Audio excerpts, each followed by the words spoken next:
Okay. This meeting is being recorded. I would like to welcome everybody back to the Football's Family Podcast. And before my guest introduces himself, because he's a recurring guest, I like to make him a friend of the program.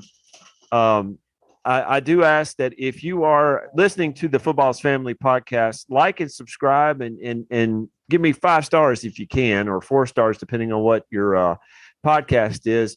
And if you have any suggestions, please let me know. I'm trying to make this even better each time I do this. But anyway, back to the guest at hand. Would you like to introduce yourself?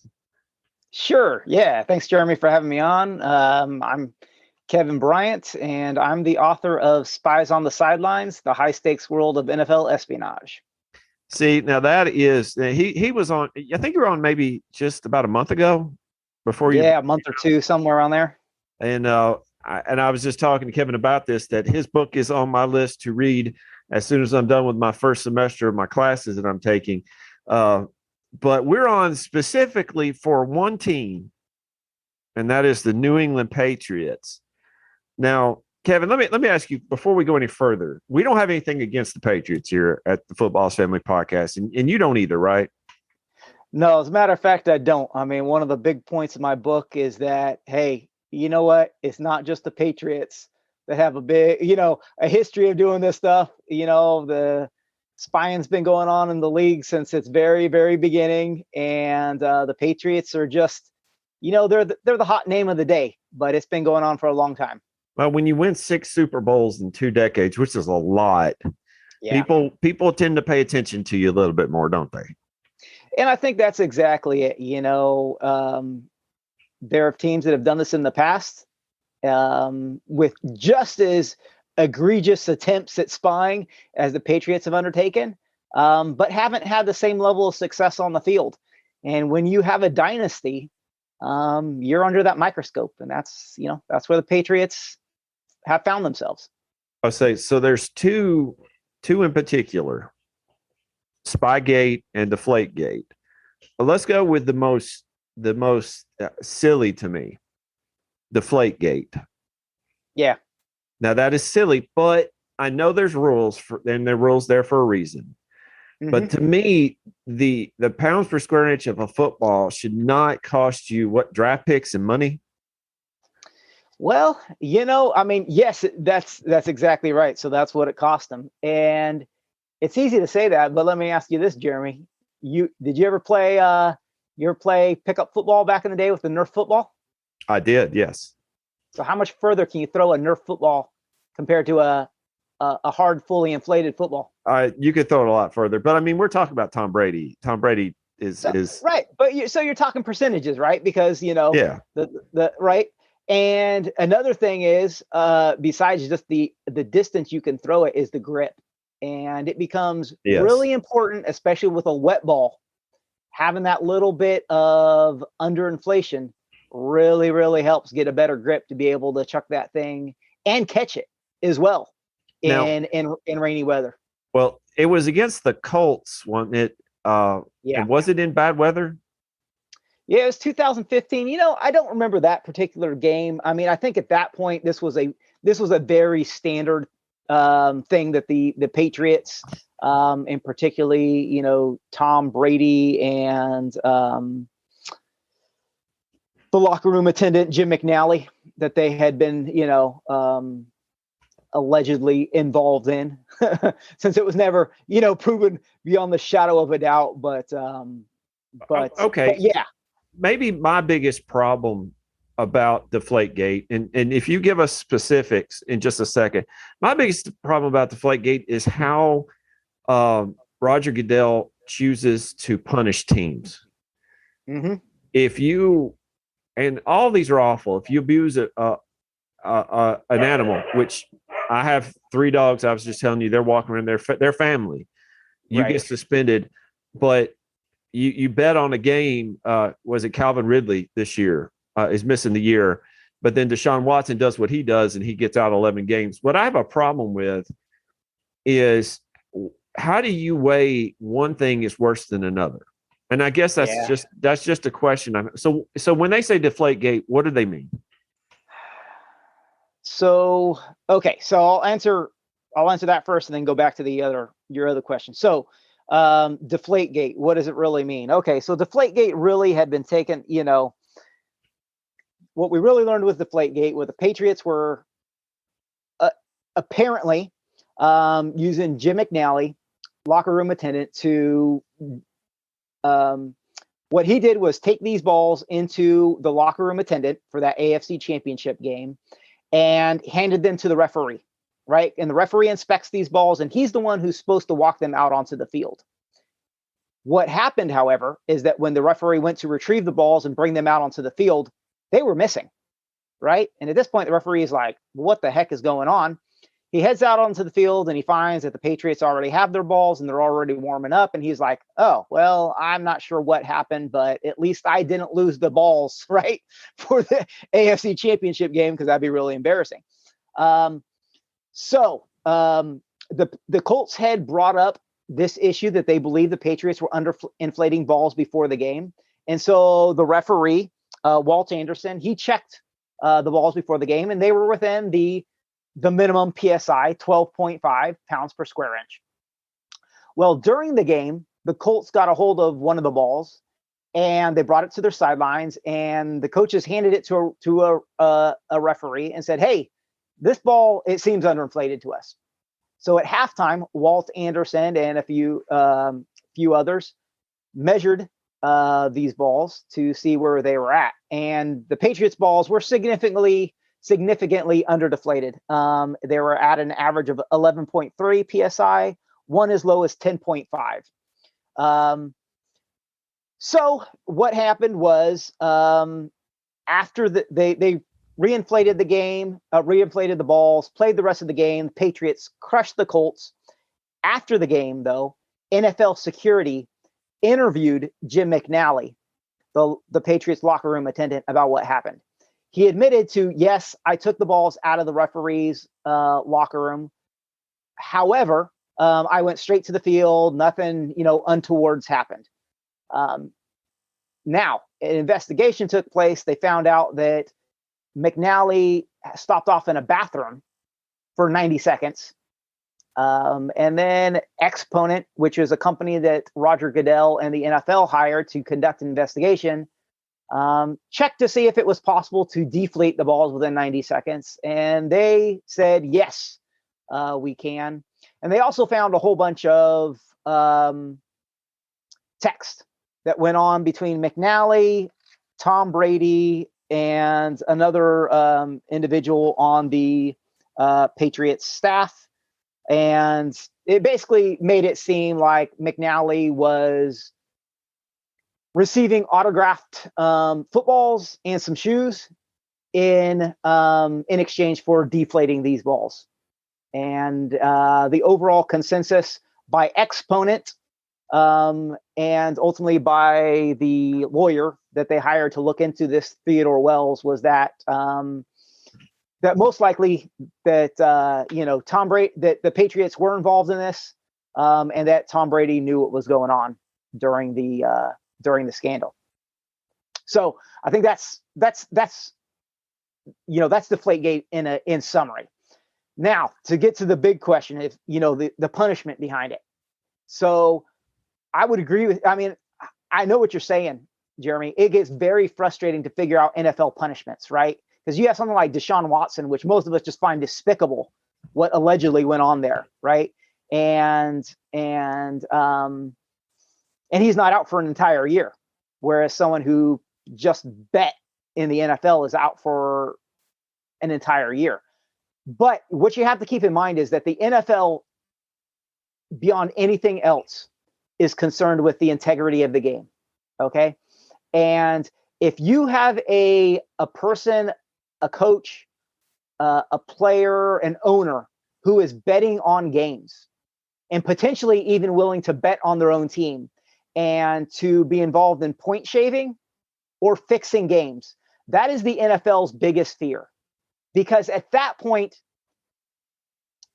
you can say, hey, the game is fixed. It's not legit. And it calls into question everything to do with not just that game and not just that team, but every game from that point, going forth. And so when it comes to gambling, that is the one thing the NFL will crack down on above all others. And NFL security, which is a branch of basically former law enforcement officials, mainly FBI agents, and that is their number one job, is to ensure that gambling among NFL players, coaches, and owners does not take place. And they will take every measure possible to squash that as soon as they hear an inkling, a rumor of that taking place. Okay, so you explained it better than I have heard it, and I appreciate that. That changes how I view this. This is not just a Michael Vick or Calvin Ridley or Deshaun Watson. Right. This is a Patriots, which means the NFL, 132 of the NFL. That makes more sense. I appreciate that. Now, if I remember correctly, and you would know this right off the top of your head, Tom Brady was given 6 games. He was given 6 games. Yeah, 6. That sounds, it was either 6 or 4. It wasn't much. And I believe, was it Jimmy Garoppolo started that year and got hurt, and they brought in another guy, and I cannot think of his name. Was it Jimmy that started and he got hurt? But they were also fined several $100,000 and lost a couple of draft picks.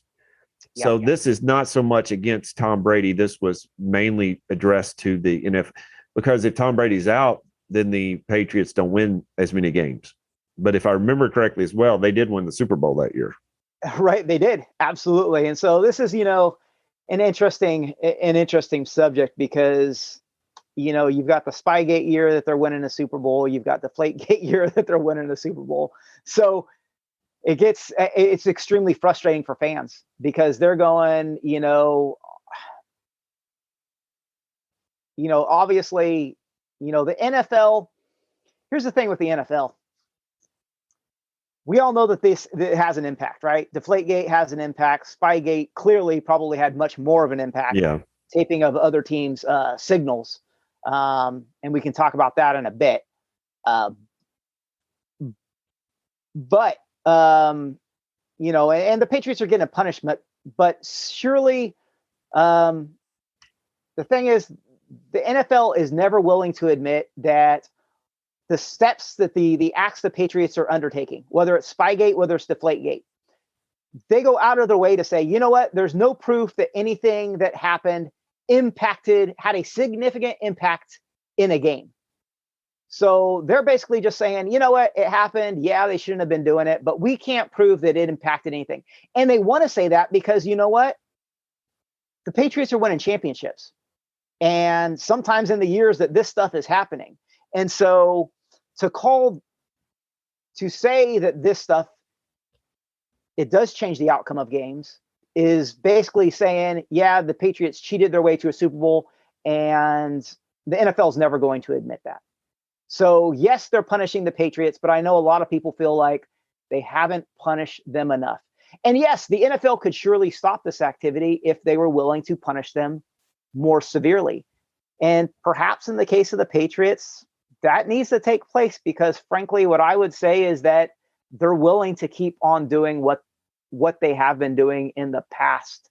And Spygate and Deflategate, it wasn't the end all and be all. There are lots of rumors of other things that have taken place, and they were also punished more recently for recording another team's practice as of just a few years ago, which kind of made me sit there going, did Spygate ever stop? Has this been happening ever since? Well, if you look at the Rams this year or this past year, they gave up a lot of first round picks. They don't really have a first round pick till next century.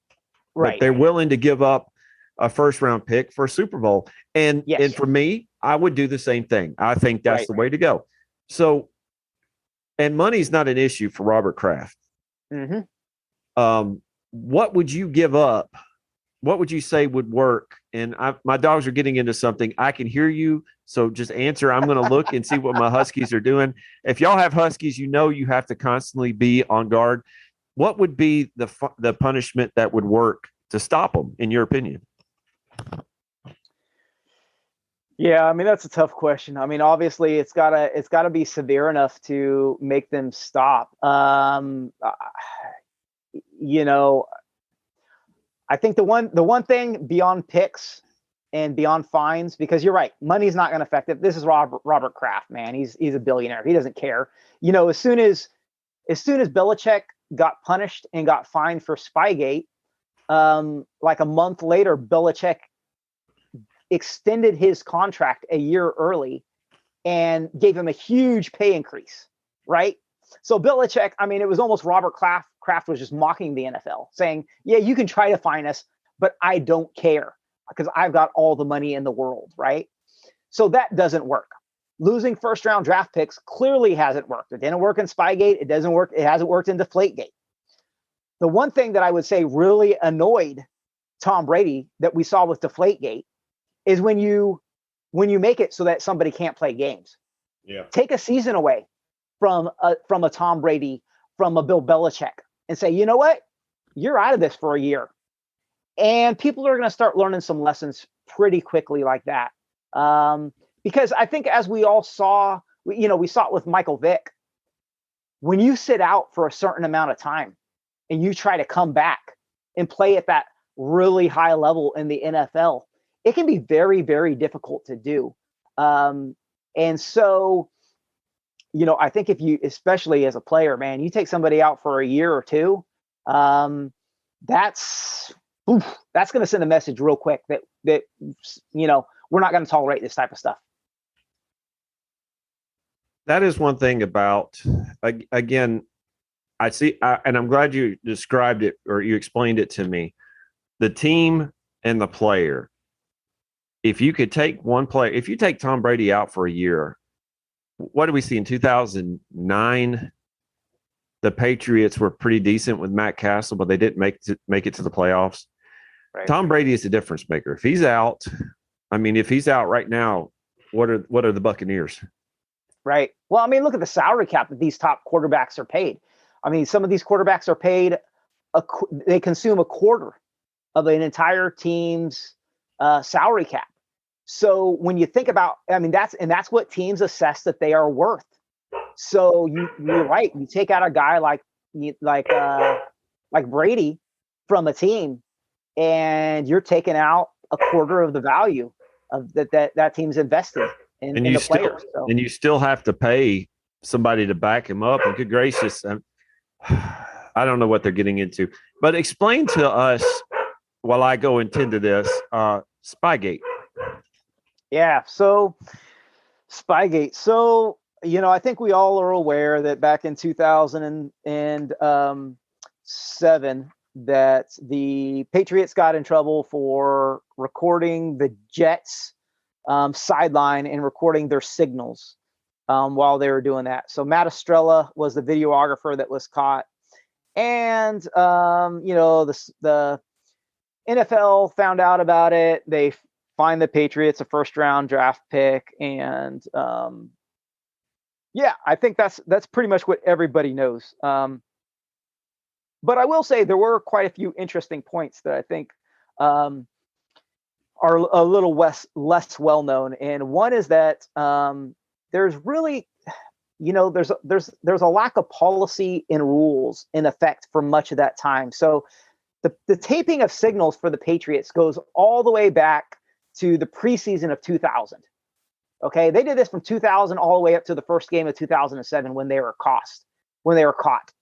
And from 2000 until 2006, there were no rules or policy in place that prevented a team from doing this. And as a matter of fact, Jimmy Johnson, who was the Cowboys coach, he said, we used to do this. And he said, I learned it from the Chiefs. A Chiefs member told me about this thing, that they used to do this as well. And this has gone on in the NFL for quite some time. It wasn't until the Patriots got really, really good at doing this and being effectively using the information of taping opponent signals that the NFL finally put their foot down and put out the Ray Anderson memo. Okay. What I will say in the Patriots' defense is that the NFL never made a rule that said, you know what, you can't do this. They simply send out a memo, which this may be wordsmithing, but in the Patriots' defense, if I was their lawyer, I might say, you know what? This is nice, but we didn't break any NFL rules or bylaws. A memo is not a rule. But the NFL, and Roger Goodell, he can do his own thing. He's king. He's king sitting in court. And so when he punished the Patriots, it is what it is. So a second thing that I would say that was really interesting about Spygate was the Patriots' efforts to conceal everything that went on. So they actually, Jimmy D is their head videographer, and he actually trained the video staff on how to conceal everything. So they used to put tape over the red light for when the camera was actually recording to hide that. Oh my goodness. They had people tape over their Patriots logos so it didn't look like they were with the Patriots staff. If questioned, they would say, hey, we're with Kraft Productions rather than with the Patriots, to make it seem that they were filming for, yes, they're filming for football purposes, but more for Kraft TV and not necessarily for the Patriots and their team themselves. And then the third thing that I thought was really interesting about Spygate was the NFL's efforts to resolve the issue. And I think what was really staggering was that Roger Goodell issued a punishment before an investigation ever even took place. So the loss of a draft pick was basically Roger Goodell called Belichick and said, hey, Belichick, did you do this? What went on? And Belichick said, yeah, I did it. But in my defense, I thought I was okay. And Goodell said, nope, it wasn't okay. And since you admitted it, okay, here's your punishment. And with the punishment came out a day later. And right. And so basically, this is like asking a criminal, hey, what did you do? And the criminal says, I did this. And then the police go, okay, we're going to take your word for it. And, here's your punishment, without ever looking into anything, without investigating. So if it was worse than what he said, right. Can they go back and change their punishment? Well, I mean, it gets really odd and gets really awkward, right? Just as if law enforcement did the same, as if a judge did that. Okay, I'm going to sentence you to 2 years. Wait, no. I'm going to make that 6 years, right? And so, the thing with, adjusting that, the NFL, yes, the NFL could have, and Roger Goodell could have said, after they looked into it a little bit more, could have made the punishments more severe. But here's the thing you have to remember. The NFL just wanted this thing to go away because it is costing the NFL fans and money. Okay, because everyone who's going, you know what, the Patriots cheat and this thing is rigged, and I'm not watching any more football games. And the longer Spygate drags out, the more people you have saying this stuff. So for Roger Goodell, he just wants to put this all behind him as fast as he can, which is why he issued the punishment as quickly as he did. But it all backfired. Okay, because one, yes, it learned, hey, the Patriots were doing this all the way back to 2000. One, it wasn't just defensive signals that they were recording. There was also offensive signals that had been recorded. This came out especially with Peyton Manning and his audibles that he likes to call, okay, which never came out beforehand. And then there was lots of talk about what else the Patriots were involved in. Headset tampering rumors, okay, was one of the big ones, as well as potentially there was, when the scandal first came out, there were reports of the Patriots potentially using their headsets to be able to communicate to the quarterback past the 15-second cutoff, with where the offensive coordinator can talk to the quarterback. And then at that 15-second mark, the communication is supposed to cut out. And and Brian O'Leary makes the case for this in his book Spygate, that, hey, it's possible that the Patriots were, and the offensive coordinator who was able to talk to Tom Brady beyond that 15-second, and maybe even into the play. And there's some anecdotal evidence for that. So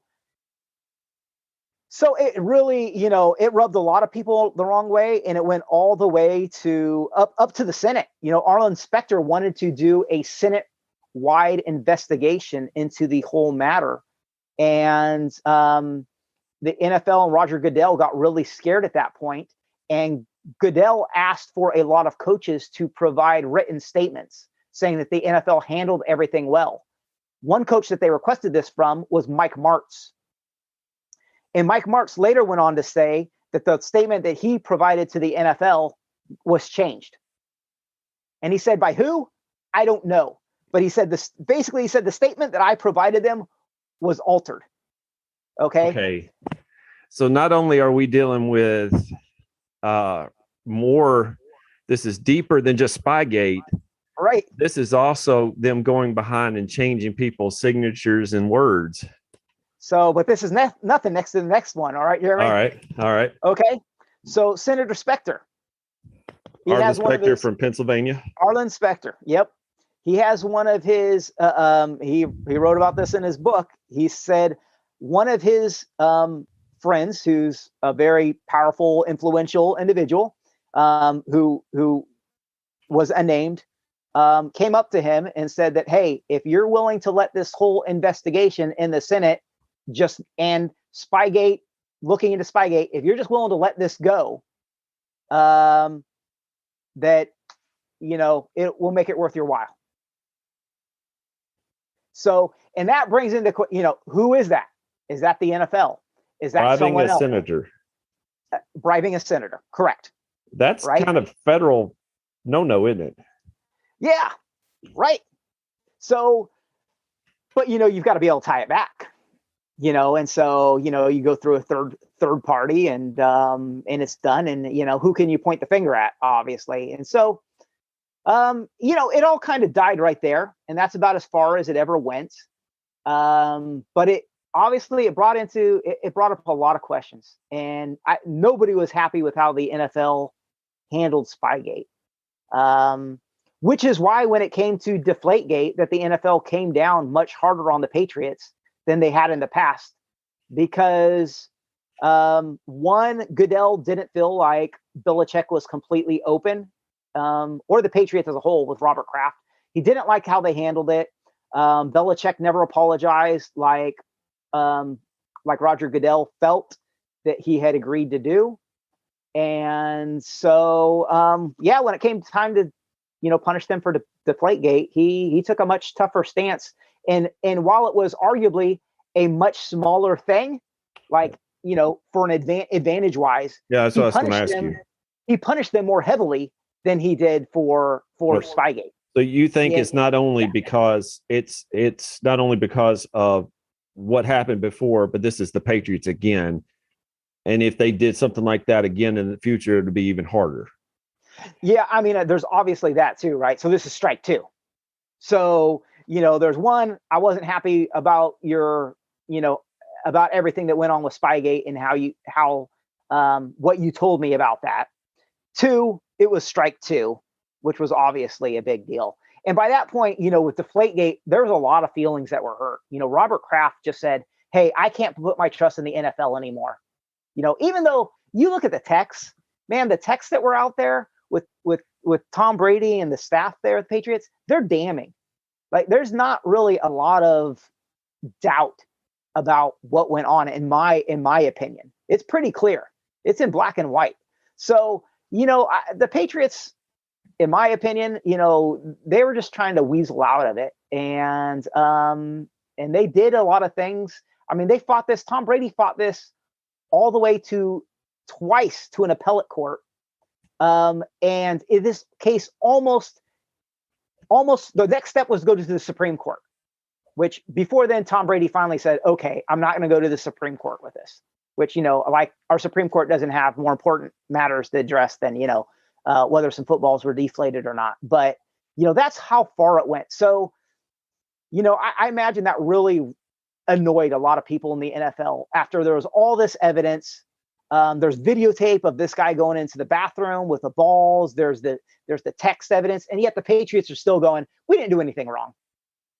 So I'm sure that ruffles a lot of feathers. Now, if I remember correctly, Kevin, and again, I apologize for jumping up and out, but I thank you for your time tonight. This is awesome. If I remember correctly, now I think each NFL team has to provide so many footballs per game, right? That is correct. Yeah, and I don't remember the number off the top of my head. It's a large number, but they once they get them to the stadium, I mean, they pretty much the refs take them and they don't see them again. That is correct. So once the footballs are taken, the teams take them to the stadium. Both teams hand a referee, but half the balls that are going to be used for the game. Okay. And at that point, the referee checks that the balls are good to go. And from that point on, the balls are supposed to stay in the possession of the referee until he brings them out onto the playing field. Now, say that the kicker, Mike Vanderjagt, Jason, my mind went blank for the kicker for the Ravens, Justin Tucker. Say they want to scuff up their balls before they kick them. Is that allowed? Right. Is that allowed before? Absolutely. And so they can bring their own. They bring their own balls. You can have balls that are deflated differently, balls that are stuffed, balls that are not. As long as they're in good condition, and as long as they're within the NFL's PSI limits, you can have them. You can have them different, and that's fine.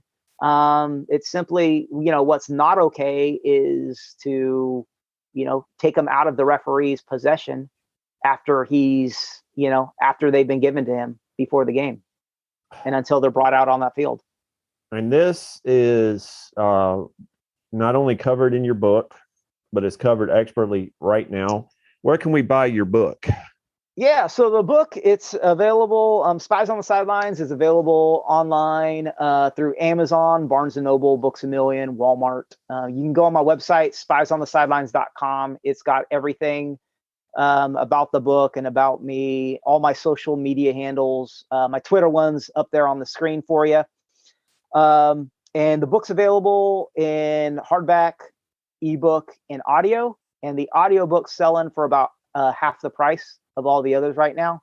So that's the cheap way to get it. And my website's got all the ways you can get the audiobook.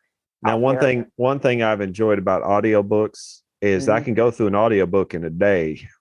Right. And I enjoy those, but to me, and Kevin, this is just me personally, I like going to a bookstore and getting a book off the shelf. I like the feel and I like the smell. I like going to used bookstores. Love that. So if you're into audiobooks, go right ahead to do that. I will put a link to your book on the show notes for this. But if you want to, you can go to any of those places. I will also put a link on this. And I believe, Kevin, that you talked to Arnie a while back, Arnie Chapman, and I think he put a link on the sportshistorynetwork.com. He did. Yes, he did. So that's good. And I wish you the best. And let me ask you a question. And we might have asked this before. I've got a couple minutes before I get kicked off of Zoom here. Who do you pick to win the Super Bowl this year? Who's your team? I think, the Broncos are my team, but I think the Bills are going to get it done this year.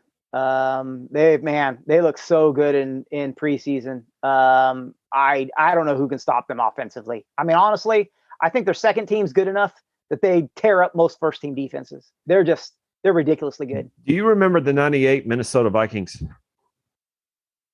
with Randall Cunningham, Randy Moss, and Chris Carter? That team would have given our Broncos a run for the money in the Super Bowl that year. Yep.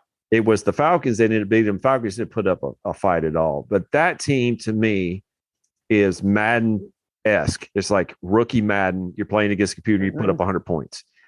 The Bills this year just look so doggone scary. And I believe my Titans got them pretty early in the season. So hopefully we can get our beating out of the way at the beginning. Well, Titans got to have a good team. I expect they're going to be in the playoffs once again. So, but yeah, I think the Bills are the team to beat. I think the NFC is a little tougher. I think maybe the Rams and the Bucks, I think, are the two obvious choices there. But I think this is the year the Bills finally get it done. I wouldn't be surprised to see the Bills Rams. Thank you, Kevin, for coming on and for letting me jump in and out of this. And let's get your book out there. Thank you very much. All right. Thanks, Jeremy. Appreciate it.